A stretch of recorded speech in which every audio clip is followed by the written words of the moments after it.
कहीं ठीक है यार, बड़ी चाय करा दी। वो एक्टर उनकी तरह लापरवाही नहीं कर, बिना कहे, जबकि दुलारा कुछ नहीं पढ़े। हेलो दोस्तों, नमस्कार। कैसे हैं आप सब? आई होप कि आप सब अच्छे होंगे और खूब बढ़िया से मन लगाकर पढ़ाई कर रहे होंगे। जैसा कि आप लोगों को पता है, आप लोगों को हिंदी साहित्य का प्रश्न चल रहा है। हिंदी साहित्य में आप लोगों को सभी प्रश्न देखने को मिल रहे हैं। तो हर एक चैप्टर से हम पूरे प्रश्न का निचोड़ लेकर आते हैं, आप लोगों तक पहुंचाने की कोशिश करते हैं। तो आप लोग इसको अच्छे से पढ़ लीजिएगा और याद कर लीजिएगा सभी प्रश्नों को, और एक प्यारी से नोट्स बना लीजिएगा ताकि आप लोगों को आगे भी काम आ सके। तो चलिए, वन लाइनर पॉइंट रहता है तो नोट करते रहिएगा ज़रूर। ना हो तो स्क्रीनशॉट लीजिए, बाद में नोट करिए, पर लिखिएगा ज़रूर। तो आज का पहला प्रश्न है, टॉप 25 प्रश्न होंगे आप लोगों के, तो अच्छे से ज़रूर ध्यान दीजिएगा कि यहाँ से प्रश्न बहुत ही अच्छे अच्छे चुनिंदा प्रश्नों की श्रृंखला है। आप तुलसीदास की भक्ति किस भाव की थी? पहला प्रश्न यही से बनता है। तुलसीदास की भक्ति भाव किस भाव की थी? तो वह दास्य भाव की थी। वो अपने आप को दास से समझकर जितनी भी रचनाएं करते थे, सब अपने आप को दास से समझकर करते थे। अगला प्रश्न है कि साखी शब्दी दोहरा कवि कहनी उपखान भगत निरूपहि भगति कल निंदहि वेद पुराण। यह एक पंक्ति है, पर है किसका ये पूछ रहा है। साखी शब्दी दोहरा कवि कहनी उपखान भगत निरूपहि भगति कलि निंदहि वेद पुराण। यह किस कवि की पंक्तियां है? यह है तुलसीदास की पंक्ति। किस कवि की? तुलसीदास की पंक्ति है। अगला प्रश्न है, लोटा तुलसीदास को लाख टका को मोल। लोटा तुलसीदास को लाख टका को मोल, यह पंक्ति किसकी है? यह पंक्ति किस कवि की है? तो यह है पंक्ति होल राय की पंक्ति। किसकी है? होल राय की पंक्ति है, इंपॉर्टेंट है। अगला प्रश्न है, तुलसीदास का सारा काव्य समन्वय की विराट चेष्टा है। तुलसीदास का सारा काव्य समन्वय की विराट चेष्टा है। इस वक्तव्य के रचयिता कौन है? इस वक्तव्य के रचयिता कौन होंगे? हजारी प्रसाद द्विवेदी जी हैं। कौन है? तो हजारी प्रसाद द्विवेदी को कहा जाता है। अगला प्रश्न है, तिरुअप्पा तिरुअप्पा पावे किसकी रचना है? बहुत ही इंपॉर्टेंट रचना है ये। तिरुअप्पा पावे रचना किसकी है? तो यह है रचना आंडाल की रचना। किसकी है? आंडाल की रचना है। अगला है, एक पंक्ति है, पर पंक्ति किसके बारे में कही गई है? यह पूछ रहा है प्रश्न। यदि इस्लाम ना भी आया होता तो यदि इस्लाम ना भी आया होता तो भक्ति साहित्य का 12 आना वैसा ही होता जैसा आज है। यह पंक्ति किसकी है? तो यह है हजारी प्रसाद द्विवेदी जी की पंक्ति। किसकी? हजारी प्रसाद द्विवेदी की पंक्ति है, इंपॉर्टेंट है।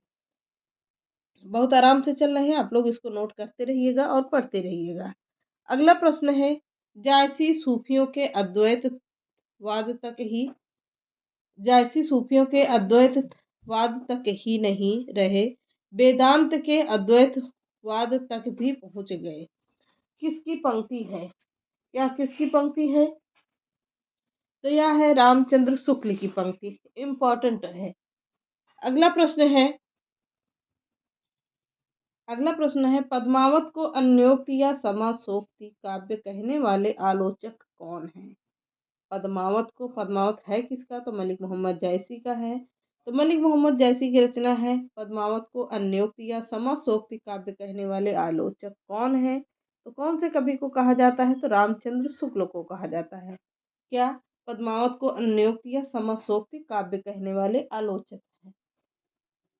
अगला प्रश्न है, कहे बिन रहियो न परत कहे बिन रहियो न परत कहे राम रस न परत पंक्ति तुलसी के किस काव्य ग्रंथ की है? यह तुलसी के किस काव्य ग्रंथ की है? तो विनय पत्रिका से ली गई है। किससे? विनय पत्रिका से ली गई है। अगला प्रश्न है, रामचरितमानस की रचना गोसाई जी ने कब प्रारंभ किया था? तो रामचरितमानस यानी रामायण का अवधी भाषा में अनुवाद करना तुलसीदास को ही क्या कहा जाता है? गोसाई जी भी कहा जाता है। तो गोसाई जी ने कब प्रारंभ की? तो कब किया था? 1574 ईस्वी में किया था रामचरितमानस की रचना।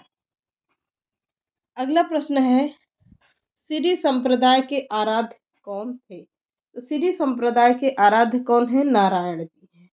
कौन है? नारायण जी को कहा जाता है सिरी संप्रदाय के आराध्य कहा जाता है। अगला प्रश्न है, कृष्ण लीला प्रधान पहला संस्कृत काव्य है।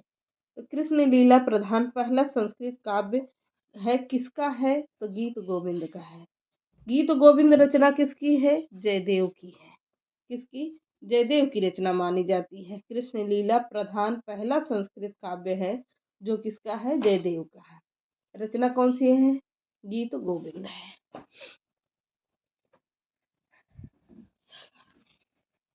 राम भक्ति में रसिक संप्रदाय के लेखक हैं। तो राम भक्ति में रसिक संप्रदाय के लेखक हैं कौन? भगवती प्रसाद सिंह। भगवती प्रसाद सिंह है। राम भक्ति में रसिक संप्रदाय के लेखक कौन है? भगवती प्रसाद सिंह को कहा जाता है। अगला प्रश्न है, कृष्ण के पार्श्व में स्वर्ण पत्र पर श्री राधा अंकित कर आराधना करने वाले संप्रदाय कौन सा था? तो वह संप्रदाय था राधा वल्लभ संप्रदाय। कौन सा संप्रदाय था? राधा वल्लभ संप्रदाय था। कृष्ण के पार्श्व में, फिर से देखिएगा प्रश्न इंपॉर्टेंट है, कृष्ण के पार्श्व में स्वर्ण पत्र पर श्री राधा अंकित कर आराधना करने वाला संप्रदाय कौन सा था? तो राधा वल्लभ संप्रदाय था। इम्पोर्टेंट है। अगला प्रश्न है कौन सा? तो किस संप्रदाय में गद्दी पूजा का विधान है? तो किस संप्रदाय में गद्दी पूजा का विधान माना जाता है? तो राधा वल्लभ संप्रदाय में माना जाता है। क्या? गद्दी पूजा का विधान माना। अगला प्रश्न है, सत्यनारायण कविरत्न कृत रचना, यानी सत्यनारायण की कविरत्न कृत रचना यानी किनकी रचना कौन सी है? तो भ्रमरदूत है। भ्रमरदूत है किसकी है? सत्यनारायण कवित रत्न कृत की रचना है। इन्होंने यानी रचना किया है। अगला प्रश्न है, आचार्य रामचंद्र शुक्ल ने प्रेमाश्रयी काव्य धारा का प्रथम कवि माना है। किसको माना है? कुतुबन को। किसको? तो कुतुबन को माना है। कौन सा है? आचार्य रामचंद्र शुक्ल ने प्रेमाश्रयी काव्य धारा का प्रथम कवि कुतुबन को माना है।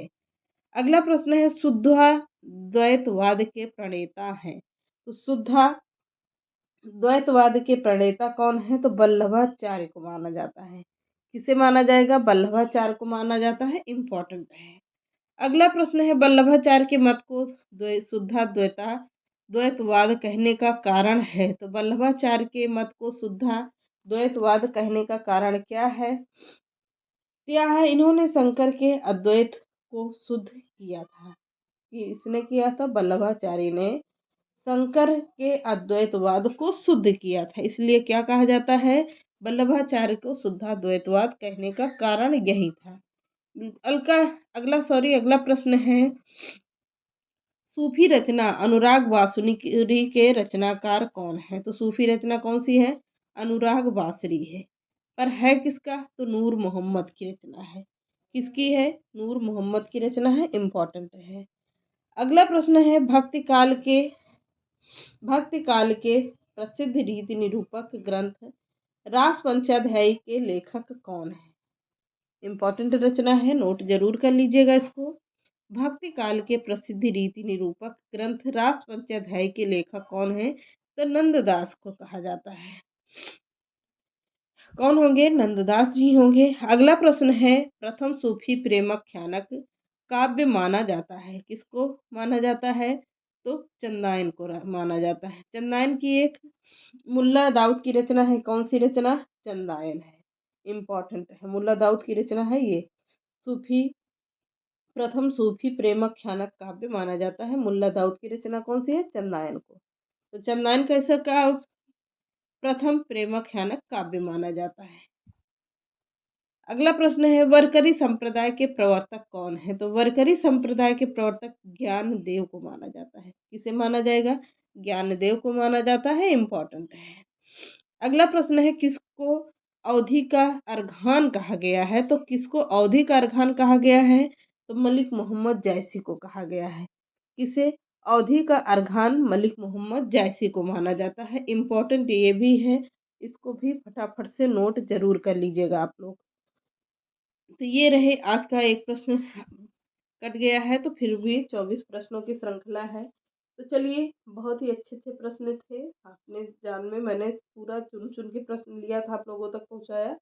तो चलिए मिलते हैं नेक्स्ट क्लास में। चैनल पसंद आता है तो लाइक कर दीजिएगा, सब्सक्राइब कर लीजिएगा और ज़्यादा से ज़्यादा लोगों को शेयर कर दीजिएगा। प्लस कैसे लगते हैं आप लोगों को, तो एक प्यारा सा कमेंट करके बताइएगा कि हाँ, प्रश्नों की श्रृंखला कैसी है।